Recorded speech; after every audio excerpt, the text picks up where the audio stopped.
Hello students, कैसे हैं सभी। मैं रंजीत सिंह आपके अपने चैनल भरत एकेडमी से। बच्चों, आज मैं आपके लिए हिंदी के अंदर वर्णमाला स्टार्ट करने जा रहा हूं। बच्चों, वर्णमाला या वर्ण क्या होता है। सबसे पहली बात, वर्ण क्या होता है। बच्चों, किसी भी भाषा को लिखित रूप देने के लिए वर्णों का या अल्फ़ाबेट्स का इस्तेमाल किया जाता है। जो हम बोलते हैं, जो हम मौखिक बोलते हैं या ओरल में बोलते हैं, वो हमारी एक भाषा है। लेकिन बच्चों, उस भाषा को जो हम बोलते हैं, उसको जब हम लिखित रूप देते हैं तो शब्दों में देते हैं। बच्चों, शब्द बनते कैसे हैं? वर्णों से बनते हैं। किसी भी भाषा की अगर हम बात करते हैं बच्चों, भाषा क्या है? एक ध्वनि है। किसी भी भाषा की या ध्वनि का जो मूल रूप होता है वो वर्ण होता है। तो बच्चों, आज का हमारा टॉपिक क्या है? वर्ण। हिंदी ग्रामर के अंदर वर्णमाला। ठीक है बच्चों, तो आज का हमारा टॉपिक क्या है? वर्णमाला।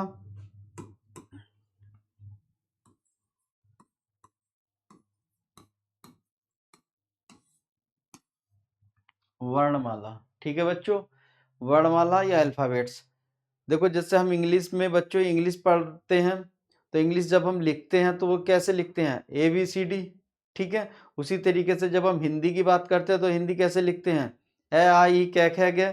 तो बच्चों, किसी भी भाषा की सबसे छोटी इकाई क्या होती है? वो होती है वर्ण। ठीक है। तो वर्ण क्या होते हैं? किसी क्लियर है? किसी भी भाषा की सबसे छोटी इकाई वर्ण। अब वर्ण होते कितने प्रकार के हैं बच्चों?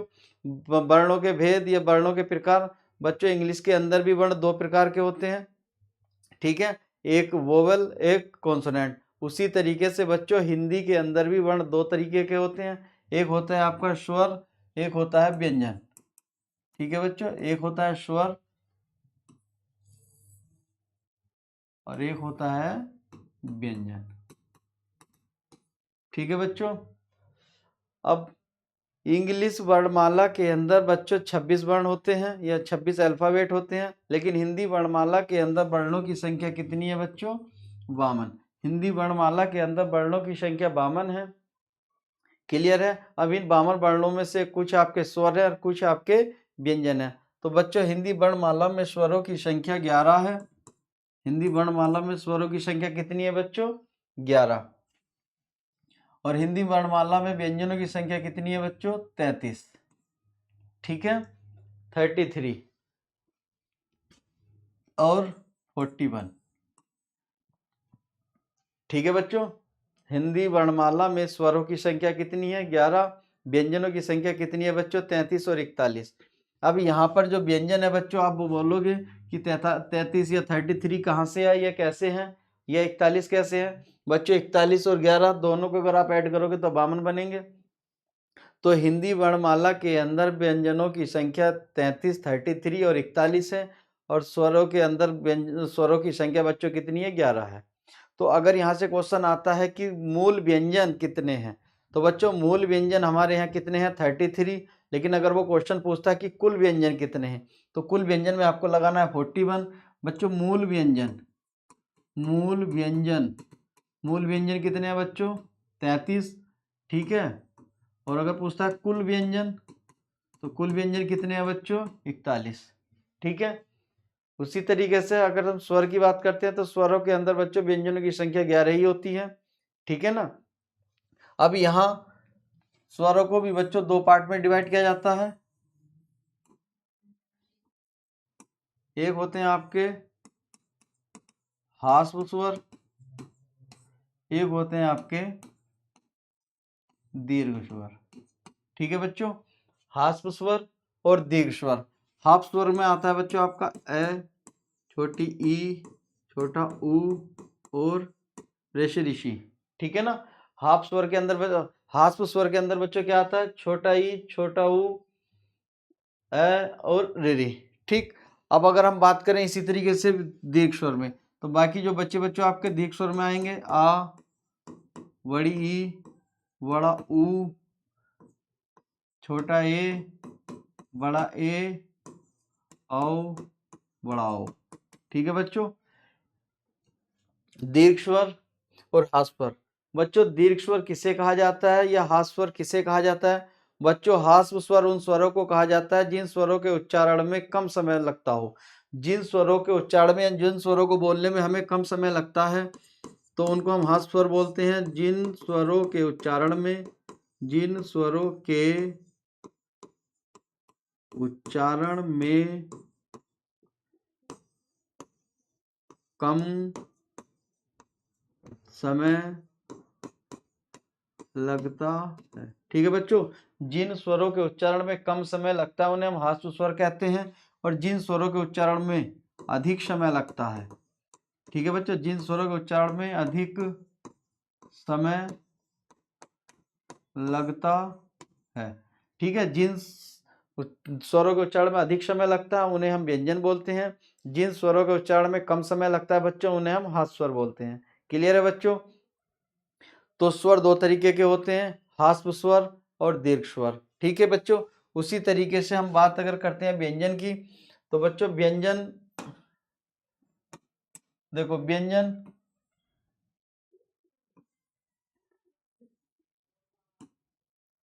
व्यंजन होते हैं बच्चों स्पर्श व्यंजन।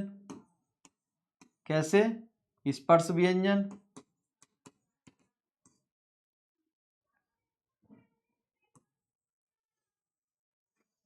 स्पर्श व्यंजन, ठीक है बच्चों। ऊष्म व्यंजन, ऊष्म व्यंजन, अंत्यस्थ व्यंजन, ठीक है बच्चों। आगत व्यंजन, ठीक है बच्चों, आगत व्यंजन,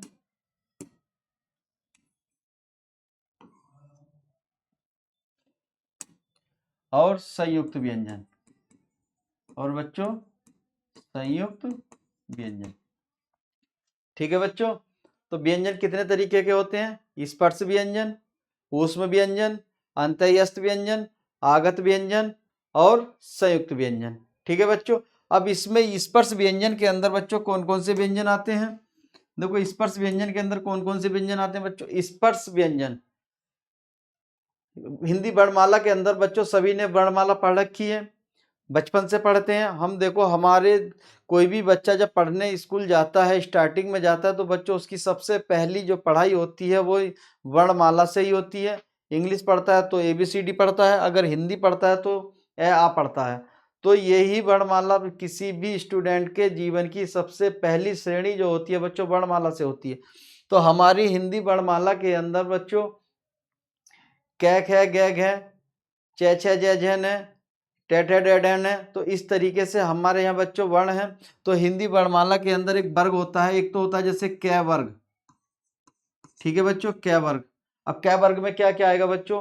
कै ख ग घ न टे ठ ड ढ न, इस तरीके से ते थ द ध न पे फ बे भ म, इस तरीके से। तो एक वर्ग के अंदर बच्चों 5 वर्ण होते हैं। क्लियर है? उसी तरीके से कै वर्ग, च वर्ग, टे वर्ग, ते वर्ग और पे वर्ग। कितने वर्ग हैं बच्चों? 5 वर्ग हैं। तो यहाँ पे कै वर्ग से पे वर्ग तक, ठीक है बच्चों, कै वर्ग से पे वर्ग तक कितने होते हैं बच्चों? स्पर्श व्यंजन। तो मैंने आपको क्या बताया? कै वर्ग, कै वर्ग के अंदर कै ख ग घ ण, कितने हो गए? 5। तो एक वर्ग में 5 वर्ण है बच्चों। और उसी तरीके से कै वर्ग, च वर्ग, टे वर्ग, ते वर्ग, पे वर्ग, कितने वर्ग हो गए? 5। देखो यहां पे देख लेते हैं, जैसे कै वर्ग, च वर्ग, टे वर्ग, ते वर्ग और बच्चों पे वर्ग। क्लियर है? अब एक ही वर्ग में कितने वर्ण है बच्चों? 5। तो 5 इसमें, 5 इसमें, 5 इसमें, 5 इसमें, कितने हो गए बच्चों? ये हो गए 25। ठीक है, तो स्पर्श व्यंजनों की संख्या कितनी है बच्चों? 25। स्पर्श व्यंजनों की संख्या कितनी है? 25। मतलब कै वर्ग से लेके पे वर्ग तक, या हम इसको इस तरीके से भी लिख सकते हैं बच्चों, या हम इसको इस तरीके से भी लिख सकते हैं, कैसे मैं तक। ठीक है, कैसे मैं तक जितने भी वर्ण आते हैं बच्चों वो सब के सब किस में आते हैं, स्पर्श व्यंजन के अंदर। क्लियर है, कोई डाउट तो नहीं है बच्चों? अगर डाउट हो तो बता देना। देखो कैसे मैं तक कितने हैं, स्पर्श व्यंजन, ठीक है ना, मतलब 25 वर्ण। कै वर्ग वाला, च वर्ग, ट वर्ग, त वर्ग और पै वर्ग, 5 वर्ग हैं। पांचों ही वर्गों में 5-5 वर्ण होते हैं। इसका मतलब है स्पर्श व्यंजनों की संख्या कितनी है बच्चों, 25। अब आते हैं ऊष्म व्यंजन। बच्चों ऊष्म व्यंजन के अंदर आते हैं आपके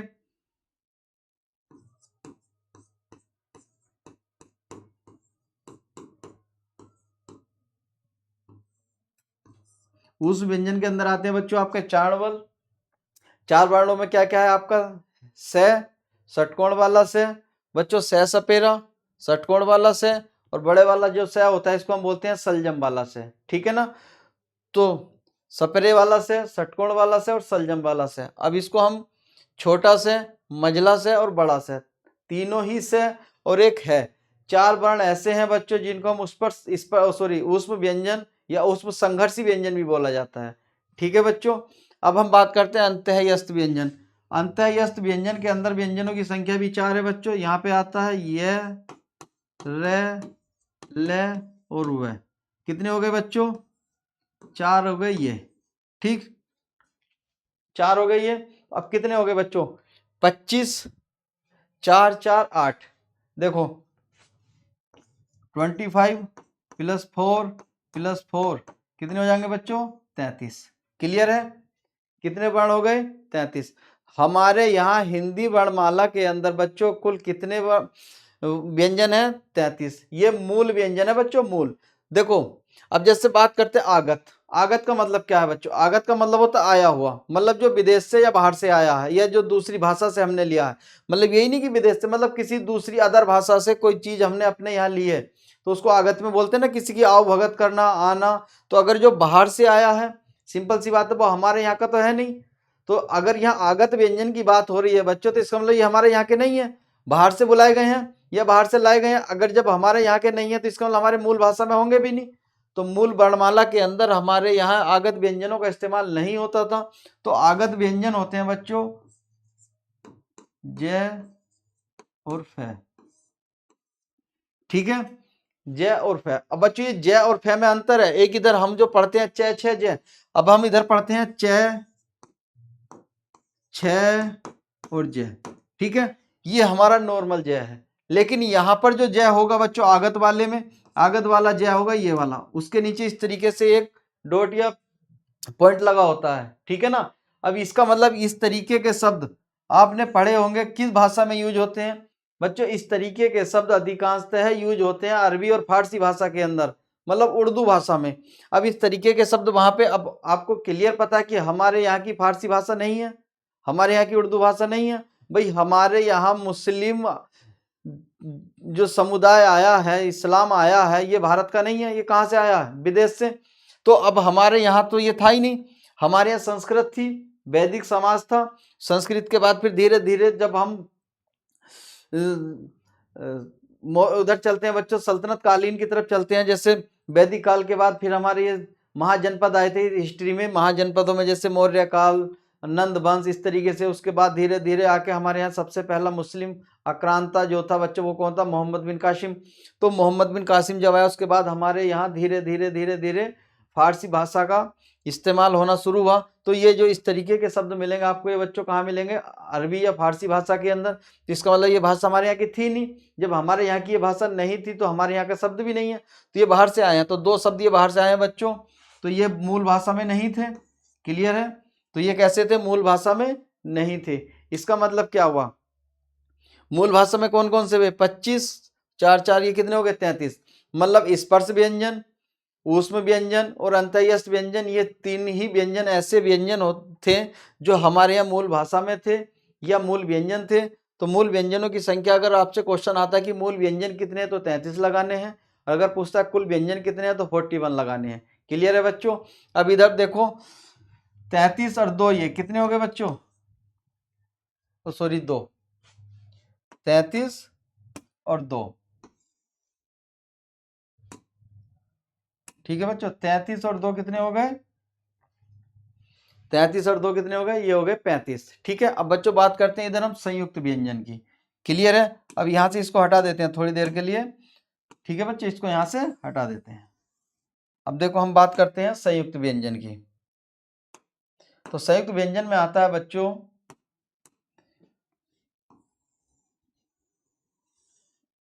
संयुक्त व्यंजन में आते हैं बच्चों हमारे, एक आता है बच्चों 6 छत्री। ठीक है, दूसरा आता है बच्चों तिरह, तीसरा आता है बच्चों, एक सेकेंड, तीसरा आता है बच्चों श्रेय, और फोर्थ आता है ज्ञ ज्ञानी। ठीक है बच्चों, तो संयुक्त व्यंजन के अंदर हमारे यहाँ क्या आता है, 6 छत्री, त्रिय त्रिशूल, श्रेय ऋषि श्री वाला श्रेय, और बच्चों ज्ञ ज्ञानी। ये दो चारों ही वर्ण कैसे वर्ण है, संयुक्त वर्ण। अब संयुक्त व्यंजन या संयुक्त वर्ण बच्चों, संयुक्त का मतलब क्या होता है, जोड़ना। इसका मतलब है अगर यहाँ संयुक्त व्यंजन की बात हो रही है तो ये सिंपल सी बात है, दो वर्णों के मेल से बने होंगे। क्लियर है? तो दो वर्णों के मेल से बने, इसका मतलब है हमारे मूल वर्णमाला के अंदर ये व्यंजन नहीं थे। भैया जब बने हैं तो इसका मतलब है बनाए गए हैं, बाद में तैयार किए गए हैं। तो मूल वर्णमाला के अंदर बच्चों क्षत्रिय, त्रिय, श्रेय, ज्ञानी ये वर्ण नहीं थे। तो मूल वर्णमाला में बच्चों ये नहीं थे। तो जब अब श्रेय बना था बच्चों, अब देखो छत्री वाले, इसका जो ये जो बना बच्चों क और षटकोण वाला से। क्लियर है? 6 छत्री कैसे बना बच्चों, क और षटकोण वाले से, दोनों के मेल से क्या बना, छत्री। तो इसका मतलब क्या है, ये क्या है, संयुक्त व्यंजन है, दो वर्णों के मेल से बनना है। तो इसका मतलब ये मूल वर्णमाला में नहीं था। अब त्रिय, त्रिय बनना है बच्चों तय प्लस रह के मेल से, त्रिय। क्लियर है बच्चों? त्रिय कैसे बना, तय और रह के मेल से। अब श्रेय बना बच्चों बड़ा वाला से और रह। ठीक है ना, सलजम वाला से और रह के मेल से बना श्रेय। और ज्ञानी बना था बच्चों आपका, ज्ञानी बना था जय प्लस अनय। ठीक है, जय और अनय के मेल से क्या बना है बच्चों, ज्ञानी। अब ये चार वर्ण ऐसे हैं आपकी वर्णमाला के अंदर जो संयुक्त व्यंजन है या दो अलग अलग भाषाओं से मिलकर, वो सॉरी अलग अलग वर्णों से मिलकर बने हुए। तो दो वर्णों से क्षत्रिय का 6 बना है, और दो ही वर्णों से त्रिय बना है, दो ही वर्णों से श्रेय बना है, और दो ही वर्णों से ज्ञानी बना। तो चार बच्चे हो गए ये। ठीक, चार ये। अब देखो इधर देख लेते हैं बच्चों एक बार, स्पर्श व्यंजन, स्पर्श व्यंजन कितने हैं बच्चों, 25। ठीक, ऊष्म व्यंजन कितने हैं बच्चों, 4। अंतःयस्त व्यंजन कितने हैं बच्चों, 4। आगत व्यंजन कितने हैं बच्चों, 2। और संयुक्त व्यंजन कितने हैं बच्चों, 4। अब टोटल को ऐड करोगे, 4 4 4 4 8 4 12 और 2 14, और ये कितने हो गए बच्चों, ये हो जाएंगे 39। ठीक है, ये हो जाएंगे 39। अब इस 39 में से ये, इस 39 में से बच्चों ये 33, 33 क्या है बच्चों, आपके मूल व्यंजन। क्लियर है? अभी इसमें दो और बचे, दो व्यंजन और होते हैं बच्चों जिनको हम बोलते हैं उत्क्षिप्त व्यंजन। उत्क्षिप्त व्यंजन कौन से बच्चों, उत्क्षिप्त व्यंजन कितने हैं बच्चों, 2। एक ये और एक ये, ड और अण। ठीक है ना, अण और ड। अब ये दो उत्क्षिप्त हैं। अब इसमें 39 प्लस 2 बराबर 41। ठीक है बच्चों, तो कुल व्यंजन, कुल व्यंजन कितने हैं, 41 हैं। मूल व्यंजन कितने हैं, 33 है। क्लियर है बच्चों? अब बात करते हैं देखो इधर हम स्वरों की। अब बच्चों अब हम देखते हैं स्वर या वोवेल। ठीक है, तो स्वर कितने हैं बच्चों, 11। इसी तरीके से स्वरों की संख्या बच्चों कहीं कहीं पर 13 भी है, वो आगे हम बात करते हैं। देखो इधर देखते हैं स्वर, स्वरों की संख्या कितनी है बच्चों, 11। ठीक, कहीं कहीं आपको 13 भी मिलेगी। ठीक है, अब इसमें 11 स्वर कौन कौन से हैं बच्चों, ए आ छोटी ई, बड़ी ई, छोटा ओ, बड़ा ओ, छोटा ए, बड़ा ए, छोटा ओ, बड़ा ओ। ठीक है बच्चों, एक और रह गया बच्चों यहाँ पे थोड़ा सा, यहाँ पे क्या रह गया बच्चों, रीरी। ठीक, क्लियर है। ए आ, छोटी बड़ी, छोटा ऊ, बड़ा ऊ, छोटा ए, बड़ा ए, छोटा ओ, बड़ा ओ। कितने हो गए बच्चों, 1 2 3 4 5 6 7 8 9 10 11, टोटल 11 हो गए बच्चों। तो स्वरों की संख्या नॉर्मल कितनी होती है बच्चों, 11 होती है। क्लियर है, स्वरों की संख्या 11 होती है। अब यहाँ कहीं कहीं पे 13 भी आ जाता है। तो ये जो 13 है बच्चों, यहाँ पे 2 स्वर, अब इनको हम मूल स्वर भी बोल सकते हैं। ठीक, अब यहाँ पे 2 स्वर, एक आता है बच्चों आपका अंग और एक आता है अह। ठीक, अंग और अह को बच्चों अयोग वाह बोला जाता है, अयोग वाह। ठीक है बच्चों, अंग और अह को अयोग वाह। तो अब दो ये बच्चों 11, ये बच्चों 11, तो ये कितने, 11, और दो ये बच्चों 11, तो ये और दो ये मिला के कितने हो गए, 13। लेकिन यहाँ इस तरीके का क्वेश्चन नहीं पूछा जाता कि मूल स्वर या कुल स्वर, वहां नॉर्मल सिर्फ क्वेश्चन पूछा जाता है कि स्वर कितने होते हैं। तो आपको सिंपल सा लगा देना है कि स्वरों की संख्या 11 है। ठीक है बच्चों, तो स्वरों की संख्या कितनी है, 11। क्लियर है। अब इसमें 2 अयोग वाह। अब आप बोलोगे अयोग वाह क्या होता है बच्चों, अयोग वाह वो वर्ण होते हैं जो ना तो स्वर होते हैं और ना ही व्यंजन होते हैं। मतलब ये ऐसे वर्ण होते हैं जो स्वरों के बाद और व्यंजनों से पहले आते हैं। मतलब किसी भी वर्णमाला के अंदर अयोग वाह वर्ण वो वर्ण होते हैं जो स्वरों के बाद और व्यंजनों से पहले आते हैं। मतलब ना तो वो स्वर होते हैं ना ही वो व्यंजन होते हैं। अब इनको हम इस तरीके से भी लिख लेते हैं बच्चों, इस तरीके से भी लिख लेते हैं, जैसे अंग अह। ठीक है ना, किस तरीके से, अंग और अह के रूप में लिख लेते हैं। अब ये क्या है, अनुस्वार है। ये क्या है, अनुस्वार, अनुस्वार। ठीक है, तो अंग और अह एक दो अनुस्वार होते हैं। ठीक है ना, जिसको हम हलंत के रूप में भी लिखते हैं। ठीक है ना, यह विसर्ग के रूप में, इसको हम क्या लिखते हैं, विसर्ग के रूप में भी तो लिखते हैं बच्चों, विसर्ग के रूप में भी लिखते हैं। ठीक है, तो जो अयोग भाव होते हैं वो ना तो स्वर होते हैं ना ही व्यंजन होते हैं। तो बच्चों हिंदी वर्णमाला में स्वरों की संख्या कितनी है, 11। क्लियर है बच्चों। अब आगे पढ़ते हैं स्वरों का वर्गीकरण। ठीक है बच्चों, अब आगे पढ़ते हैं स्वरों का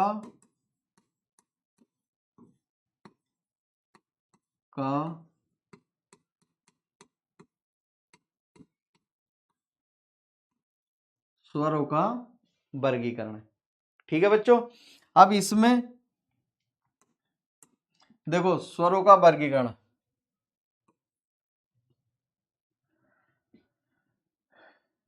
उच्चारण के आधार पर, उच्चारण के आधार पर, एक सेकंड बच्चों, एक सेकंड, उच्चारण के आधार पर स्वरों का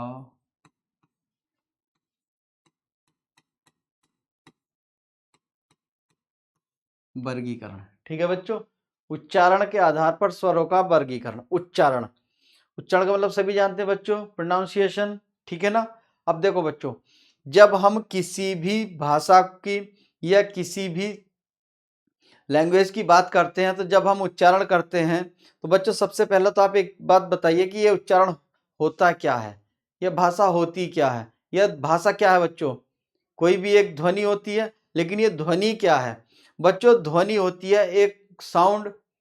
ठीक है, या वाइब्रेशन। बिना वाइब्रेशन के ध्वनि नहीं बन सकती। क्लियर है बच्चों। नॉर्मली मैं अगर आपसे बात करूं कि अगर मैं आपसे पूछूं वाइब्रेशन क्या है, ठीक है ना, तो वाइब्रेशन क्या है बच्चों, वाइब्रेशन एक ध्वनि है, या एक ध्वनि क्या है बच्चों, वो वाइब्रेशन है। क्लियर है। नॉर्मली हम बात कर रहे हैं, देखो ध्वनि की उत्पत्ति कहाँ से होती है? ध्वनि की उत्पत्ति होती है बच्चों कंठ से। क्लियर है? अगर आपका कंठ से ध्वनि की उत्पत्ति कंठ से होगी, लेकिन उस ध्वनि को जो रूप दिया जाता है वो दिया जाता है कहाँ से? आपकी जीभ के द्वारा। कुछ बच्चे ऐसे होते हैं बच्चों जिनकी, छोटे बच्चे होते हैं ना 2-4 साल तक, 5 साल तक, वो बच्चे बोलने में असमर्थ रहते हैं, मतलब बहुत कम बोल पाते हैं। तो उनको उस बोलने में समस्या किस बात की आती है? उनको उस बोलने में समस्या आती है बच्चों, उन बच्चों की कभी-कभी ऐसा होता है कि जो जीभ होती है हमारी, ये थोड़ी नीचे चिपकी होती है, लगी होती है। जब वो बोलने की कोशिश करते हैं तो जीभ हमारी मूवमेंट नहीं कर पाती, और जब उस बच्चे की जीभ मूवमेंट नहीं करेगी तो वो किसी भी भाषा को एक मूल रूप नहीं दे पाएगा। ध्यान रखना, वो मूल रूप नहीं दे पाता, या वो उसको कोई एक अर्थ नहीं दे पाता, सीधा फिर हम उसे क्या बोल देते हैं? गूंगा। लेकिन वो बोलने की कोशिश तो कर रहा है, कर रहा कि नहीं कर रहा? तो उसी तरीके से बच्चों, अगर किसी भी ध्वनि की शुरुआत होती है, स्टार्टिंग होती है, तो वो बच्चों कहाँ से होती है? कंठ से होती है। ठीक है ना? अगर मैं आपसे नॉर्मल बात करूं कि मुंह बंद करके बोलने की कोशिश करो, तो ये वाइब्रेट करेगा आपका गला। लेकिन अगर आप बोलोगे नहीं, नॉर्मल चुप रहो, तो गला वाइब्रेट नहीं कर रहा। तो बोलने की कोशिश जब हो रही है तभी आपका गला वाइब्रेट कर रहा है। तो हमारे गले में एक होता है कंठ, जिसे हम कंठ बोलते हैं। ठीक है ना? कंठ कोकिला भारत में किसे बोला जाता है? लता मंगेशकर। तो कंठ कोकिला, तो सिंपल सी बात है। अब हमारे यहाँ बोलने का, हमारे यहाँ का मतलब किसी की भी व्यक्ति की अगर बोलने की बात होती है तो बच्चों कंठ से होती है, लेकिन उसको सही रूप जो दिया जाता है वो जीभ या जीभा के द्वारा दिया जाता है। तो यहाँ पे हम बात करें उच्चारण के आधार पर स्वरों का वर्गीकरण। क्लियर है बच्चों? तो अब यहाँ स्वरों का क्रम बच्चों हम लिखते हैं, देखो।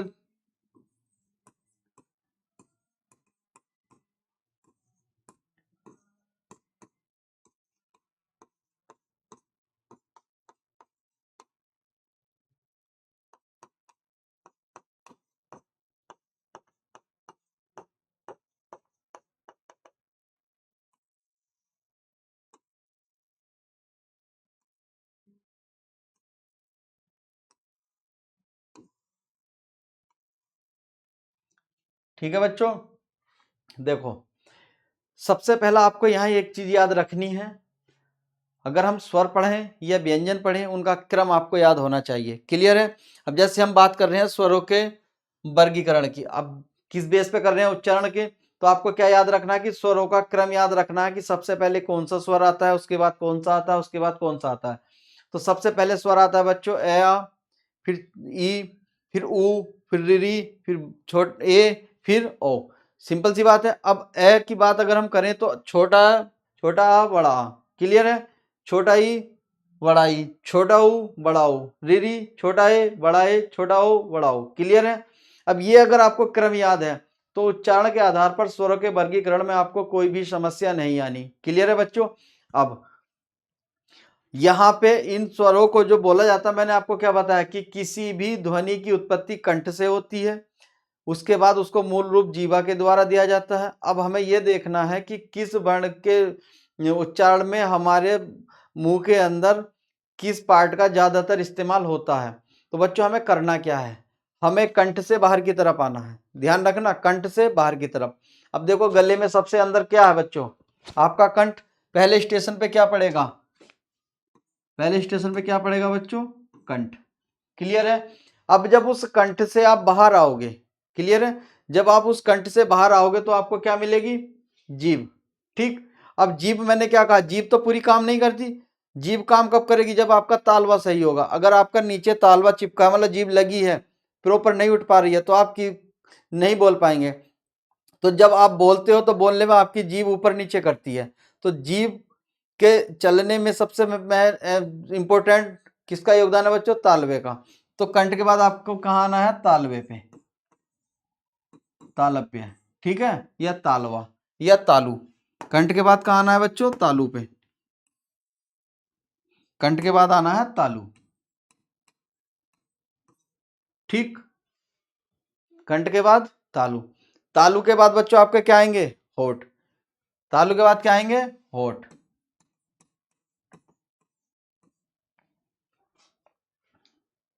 ठीक है?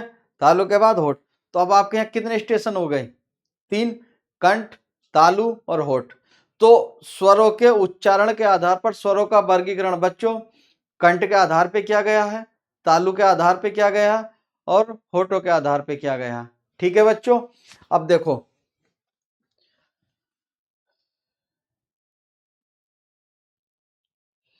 ए आ, सबसे पहले कौन से वर्ण है बच्चों?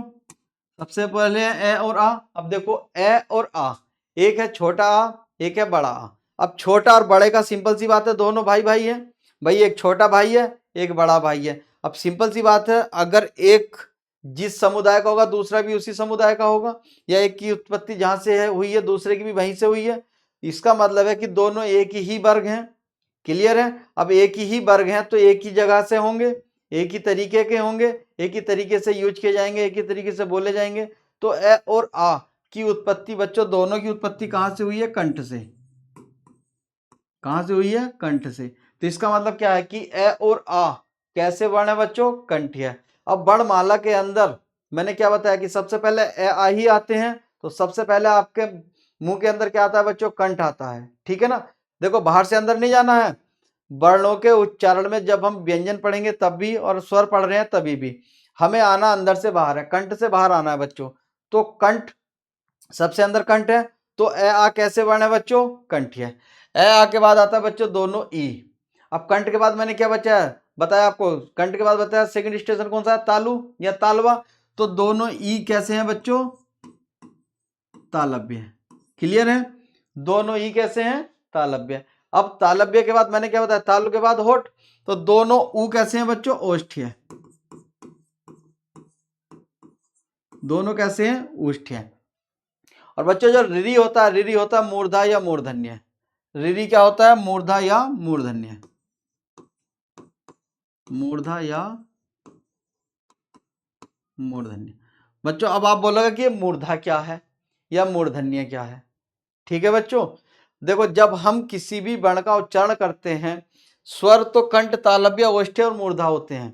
ठीक, लेकिन व्यंजनों में एक स्टेशन और बढ़ जाता है आपका, यहाँ पे कंठ तालु और ओष्ठ के बीच में होता है तालवा, वो सॉरी दांत। ठीक है ना? दंत्य।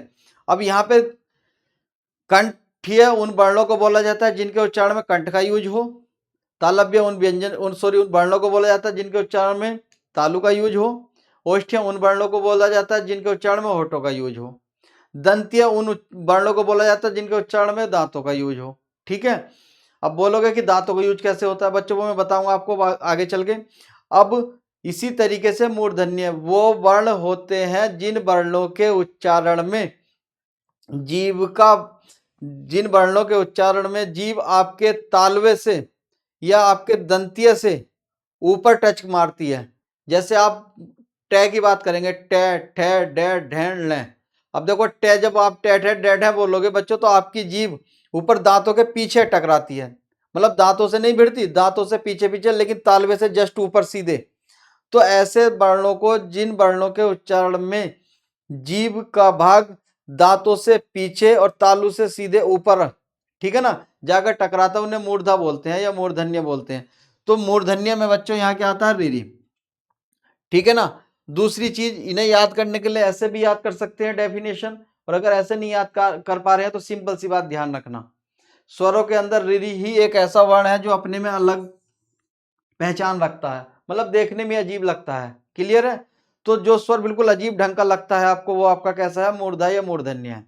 उसी तरीके से जैसे हम अगर व्यंजनों में चलेंगे, आगे व्यंजनों की बात करेंगे, तो कै खे गे गे, जैसे कै वर्ग चे वर्ग टे वर्ग तय वर्ग सब अलग अलग हैं, लेकिन उनमें जब हम बात करते हैं टे टे डेढ़ है, तो वो एक अलग ही, मतलब एक फ्लो लाता है बोलने में भी। टे टे डेढ़ है मतलब बिल्कुल अलग लगता है। तो जो भी वर्ण आपको अलग दिखाई देता है वो मूर्धा में है। टेढ़े डेढ़े, अब पूरे व्यंजनों में टेढ़े डेढ़े वाला वर्ण कैसा है? पूरा वर्ग कैसा है? मूर्धा या मूर्धन्य। अब हमारे स्वरों में मूर्धा क्या है? रिरी है। ठीक है बच्चों, अब इतना समझ में आया वर्णों का क्रम। भाई ए आ ई उ रिरी ए ओ, ये क्रम है। अब इसी क्रम से याद रखना है, मैंने क्या कहा? अंदर से बाहर आना है। कंठ, कंठ के बाद तालु, तालु के बाद होठ। तो ए आ कंठ्य है, ई तालव्य है, उ ओष्ठ्य है और रिरी मूर्धा या मूर्धन्य है। क्लियर है बच्चों? अब बात करते हैं दोनों ए और ओ की। ए और ए देखो बच्चों, ए और ई मिलाकर बच्चों आपका क्या बनता है? ए। ठीक, ए और ई मिलाकर क्या बनता है, ए। अब ए, अब यहां बच्चों ए क्या है, ए तो मैंने आपको बताया था क्या, कंठ्य। ई क्या बताया था बच्चों आपको, तालव्य। अब दोनों को मिला के क्या बना, ए। तो ये कैसा हो जाएगा बच्चों, कंठ तालव्य। क्लियर है भाई। ए और ई को मिला के क्या बना आपका, ए। और ए कैसा होगा, कंठ तालव्य। तो इसका मतलब है ए कैसे होंगे, कंठ तालव्य। ठीक है। अब यहां ओ, अब बच्चों इसी तरीके से ए और ऊ को मिला के बनता है बच्चों ओ। ठीक।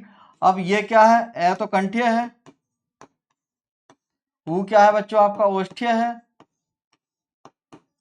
ऊ क्या है ओष्ठ्य। अब इन दोनों को मिला के क्या बनेगा बच्चों, कंठोष्ठ्य। ठीक है। तो अब यहां ओ क्या है बच्चों, कंठोष्ठ्य। क्लियर है बच्चों, इतना याद हो गया होगा। ठीक। दोनों ए कंठ्य, ई तालव्य, ऊ ओष्ठ्य, ऋ मूर्धा। अब आता है आपका उसके बाद ए। तो ए बनता है ए और ई के मेल से, तो ए कंठ्य है, ई तालव्य है। जब दोनों के मेल से क्या बना बच्चों, दोनों के मेल से बना ए। तो ए क्या हुआ, कंठ और तालव्य के मेल से बना, तो कंठ तालव्य हुआ। उसी तरीके से ओ का, ओ जो बनते हैं बच्चों ए और ऊ के मेल से बनते हैं, ए और ऊ के मेल से। अब ए कंठ्य है, ऊ क्या है आपका ओष्ठ्य है, तो दोनों के मेल से एक नया वर्ण बना ओ, तो इसको हम क्या बोलेंगे, कंठोष्ठ्य। क्लियर है बच्चों। इस तरीके से याद करने में कोई दिक्कत नहीं है। लेकिन आपको अगर कोई समस्या आती है तो सिंपल सा क्या करना है, देखो ए और ई पहले ऊपर वालों को मिलाओ। जब पहले ऊपर वालों को मिलाओगे तो बनेगा आपका ए। ठीक। सबसे पहला काम है ये। ठीक। दूसरे नंबर पे अब आपको क्या करना है, दूसरे नंबर पे इसको मिलाना है किसके साथ, ऊ के। ठीक। अब ये क्या बनेगा, अब बन जाएगा ए। सेकंड नंबर पे ए और ई मिला के बना आपका ए, और ए और ओ मिला के बना आपका ओ। क्लियर है बच्चों। तो अब क्लियर, देखो अब तो कोई कंफ्यूजन नहीं होगा। हिंदी वर्णमाला में आपको ए आ याद रखना है, क्रम याद रखना है। सबसे पहले ए आ, उसके बाद ई, उसके बाद ऊ, उसके बाद रिरी, रिरी के बाद ए के बाद ओ। ठीक है बच्चों। तो अब इसी तरीके से आपको उच्चारण भी याद रखना है, अंदर कंठ, तालवा और होठ। क्लियर है। अब ए आ है, कंठ्य है, ए आ के बाद दोनों ई आएगा, इसका मतलब क्या है, तालवा। कंठ के बाद तालवा आएगा, ई के बाद ऊ के बाद होठ। क्लियर है बच्चों। ऋ मूर्धन्य। उसके बाद दोनों ए आएगा कंठ और तालव्य, मतलब कंठ तालव्य, और ओ आएगा कंठ और कंठोष्ठ्यम। ठीक है बच्चों। ए और ऊ के मेल से बनता है ओ, तो कंठोष्ठ्य हो गया। उच्चारण के आधार पर स्वरों का वर्गीकरण, इसको कभी नहीं भूलोगे अगर इस तरीके से याद करोगे तो। और अगर रट्टा मारने की कोशिश करोगे कि ए कंठीय थे, ई तालव्य था, तो बच्चों एग्जाम में बैठते ही आपके दिमाग से सब उड़ जाएगा। ध्यान रखना, वर्णमाला याद करना बहुत ही कठिन कार्य है, बहुत हार्ड कार्य है। ये बच्चे वर्णमाला याद नहीं कर पाते, लेकिन जिस तरीके से मैंने आज आपको वर्णमाला बताई है, अगर आप समझ रहे होंगे तो सिंपल सी बात है बच्चों, यहाँ से आप नहीं भूलेंगे, और क्वेश्चन आएगा तो अटेम्प्ट करके आएंगे और सही करके आएंगे। ठीक है बच्चों। अब आगे देखते हैं, जीभ के आधार पर। ठीक है बच्चों, जीभ के आधार पर स्वरों का वर्गीकरण।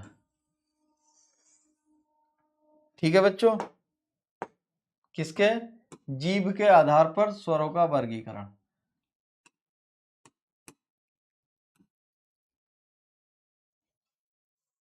ठीक है बच्चों।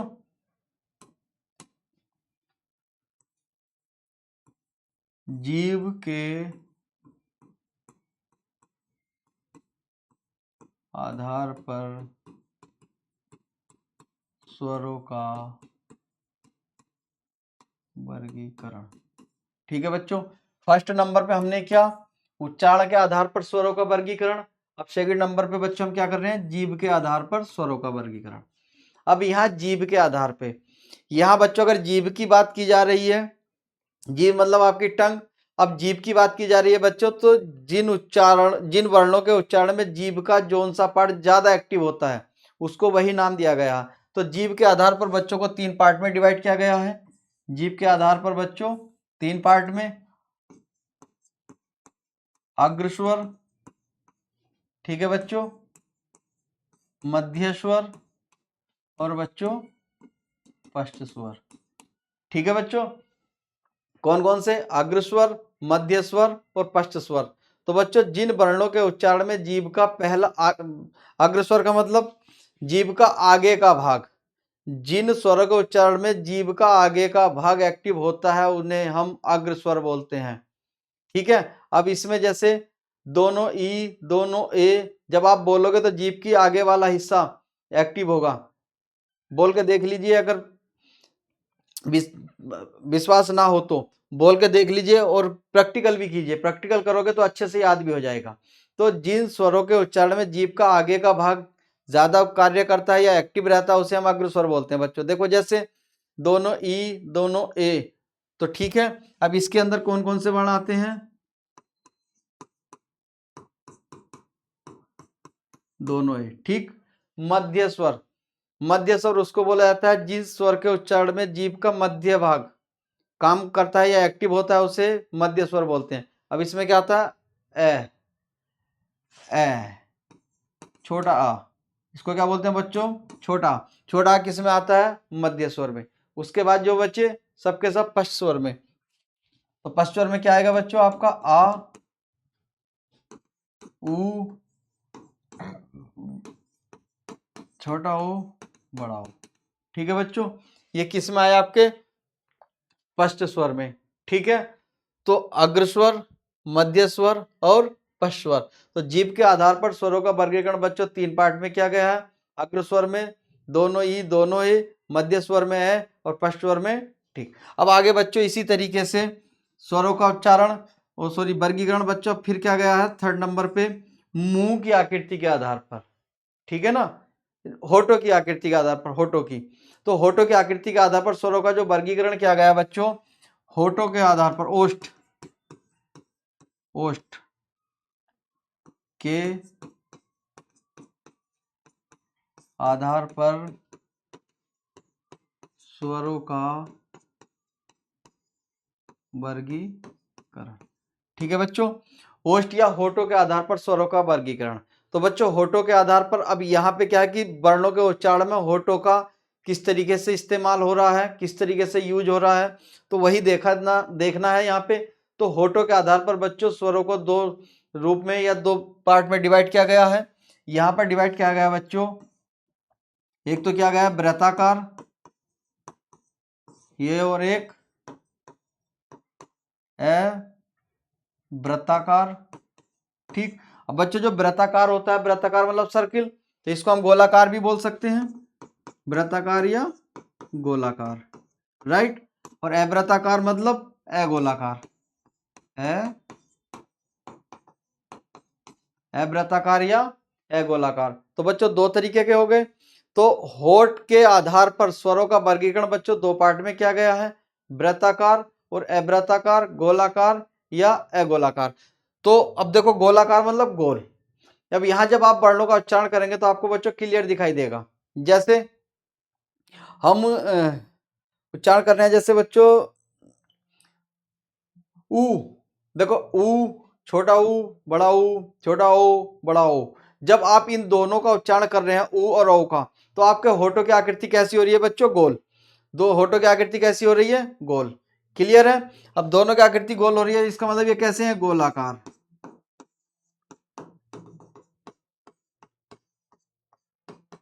ठीक। तो आकृति कैसे हो रही है? गोलाकार, ऊ, छोटा ऊ, बड़ा ऊ, छोटा ऊ, बड़ा ऊ, गोलाकार। तो ये कैसे हैं? वृत्ताकार। बाकी जो बच्चे इधर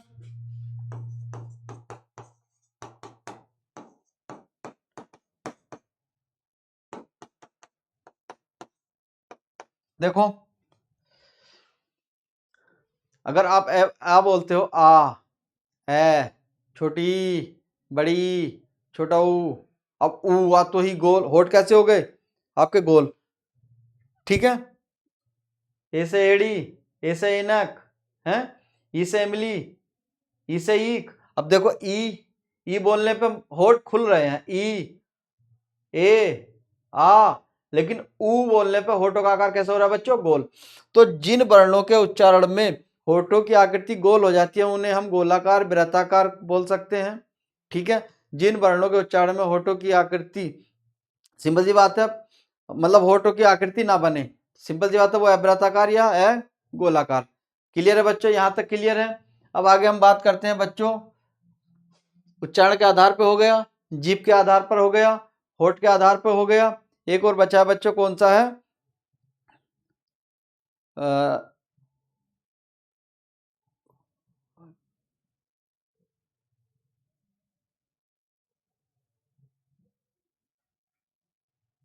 अब बचा बच्चों आपका मुंह के आधार पे। ठीक है ना, अब आपका क्या बचा? मुंह के आधार पे। तो अब मुंह के आधार पे,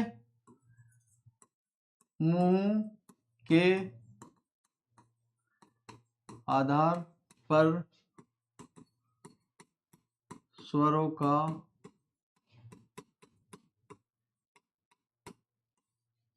मुंह के आधार पर स्वरों का वर्गीकरण। क्लियर है बच्चों? अब यहां मुंह के आधार की बात हो रही थी, इसका मतलब है बच्चों मुंह, जिन पर मतलब जिन वर्णों के उच्चारण में मुंह अधिक खुलेगा, किनके में कम खुलेगा, किनके में ज्यादा खुलेगा, इसी के आधार पे वर्णों का वर्गीकरण किया गया है। अब मुंह के आधार पे बच्चों वर्गों का वर्गीकरण किया गया है दो पार्ट में। ठीक है, वर्गीकरण दो पार्ट में, एक क्या गया बच्चों? संवृत, एक क्या गया है? विवृत। ठीक है, संवृत और विवृत, मुंह के आधार पर स्वरों का वर्गीकरण संवृत और विवृत। बच्चों संवृत वो वर्ण होते हैं जिन वर्णों के उच्चारण में मुंह, जिन वर्णों के उच्चारण में मुंह ना के बराबर खुलता हो। ठीक है ना बच्चों,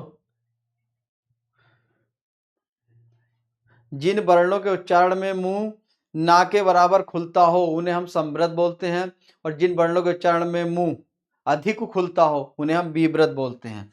ठीक है, जिनके उच्चारण में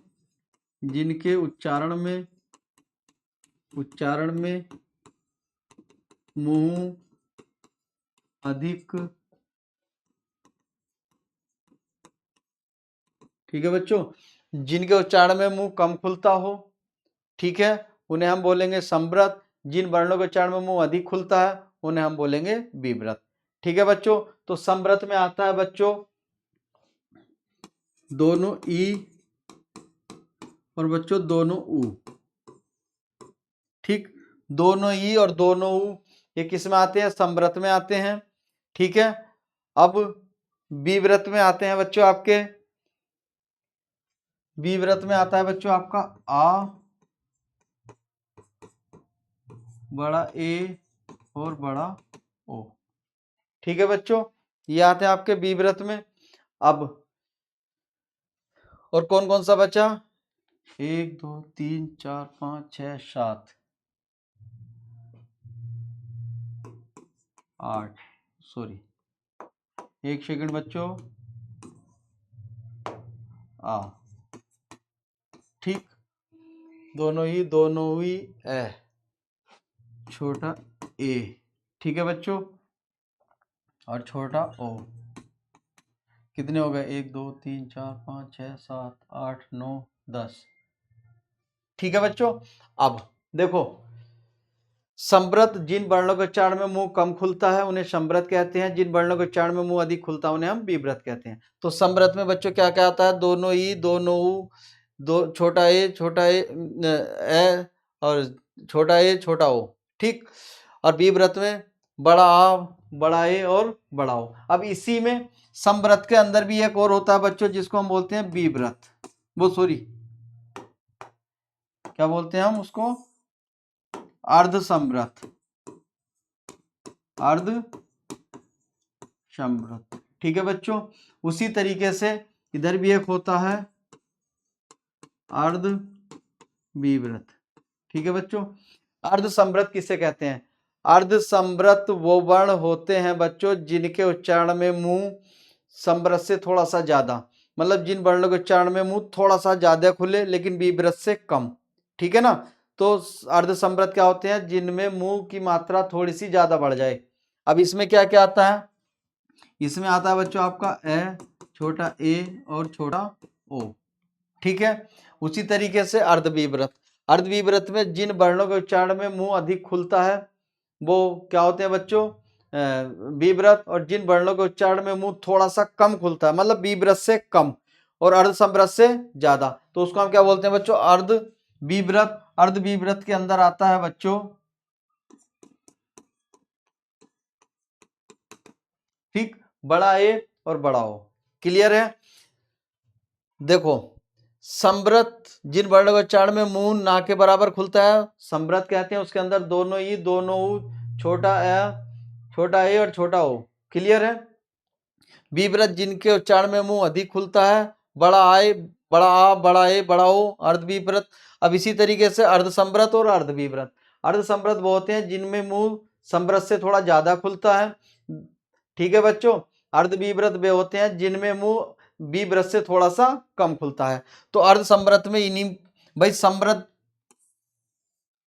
जो अर्धसमृद्ध है समृद्ध का ही पार्ट है, उसी तरीके से अर्धविवृत विवृत का ही पार्ट है। तो इन्हीं में से, अब जैसे आप देखो दोनों ई बोलो, ई, भाई छोटी ई बड़ी ई से इमली बड़ी से एक, वो बात अलग हो गई। अब छोटा ऊ बड़ा ऊ, मुंह खुला है ना के बराबर, ए छोटा ए छोटा ओ खुला। अब इनमें जो ये वाले हैं इनमें मुंह तो ना के बराबर खुला है, छोटा ई बड़ा ई, छोटा ऊ बड़ा ऊ है। अब छोटा ए छोटा ओ खुला है मुंह। तो अब इनमें इनकी अपेक्षा मुंह इसमें अधिक खुला है, अधिक, भाई इनमें अधिक खुला है और इनमें मुंह कम खुला है। तो अगर इनमें अधिक खुला है इसका मतलब है इनमें मुंह समृद्ध से थोड़ा सा ज्यादा खुला है। तो ये कैसे हैं? अर्धसमृद्ध। ठीक है। अर्धसमृद्ध वो होते हैं जिनमें मुंह समृद्ध से थोड़ा सा ज्यादा खुलता है। उसी तरीके से विवृत जिनके उच्चारण में मुंह अधिक खुलता है वो विवृत है। अर्धविवृत जिनके उच्चारण में मुंह विवृत से थोड़ा सा कम खुलता है। अब इसमें विवृत में बोला हमने बड़ा आ, बड़ा ए, बड़ा ओ, मुंह तो अधिक खुला है लेकिन बड़ा आ इसमें ज्यादा खुला है, लेकिन बड़ा ए बड़ा ओ इससे तो कम ही खुला है। तो इसमें अधिक खुला है और इसमें कम खुला है। इसका मतलब अगर इसमें कम खुला तो ये क्या है? अर्धविवृत। तो ऐसे वर्ण जिन वर्णों के उच्चारण में मुंह विवृत से थोड़ा सा कम खुलता है उन्हें हम अर्धविवृत बोलते हैं। ठीक है बच्चों। तो ये आपके स्वर कंप्लीट हो गए बच्चों, स्वर कंप्लीट हो गए हैं। अब बच्चों आज की क्लास इतनी ही काफी है। इसके बाद हम मिलते हैं आपसे नेक्स्ट सेशन के अंदर, जिसमें बच्चों हम आप नेक्स्ट क्लास के अंदर हम पढ़ेंगे बच्चों व्यंजन। आई होप, मैं आशा करता हूं कि व्यंजन वर्णमाला की क्लास से आज हमने स्वरों को पढ़ा है, एक एक स्वर को अलग अलग तरीके से पढ़ा है।